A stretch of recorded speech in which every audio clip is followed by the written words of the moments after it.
আপনি সদ্য যে চাকরিতে জয়েন করছেন, এখন আপনার মন চাইছে যে আমি জয়েন করার পরে যে ইনকাম করব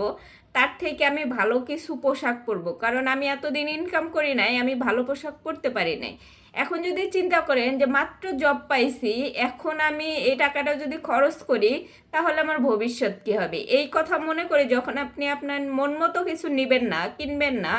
তখন এই যে এই সময়ের যে চাহিদা ছিল,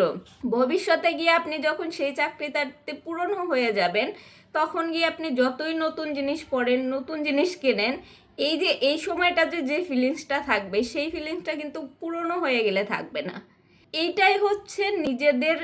ভালো রাখার একটা বিষয়, যে আপনি যথেষ্ট টাকা ইনকাম করেন না কেন, আপনার যখন যেটা মন চাইছে সেই জিনিসটা যদি সাধ্যের মধ্যে হয় তবে সেটা করে ফেলুন।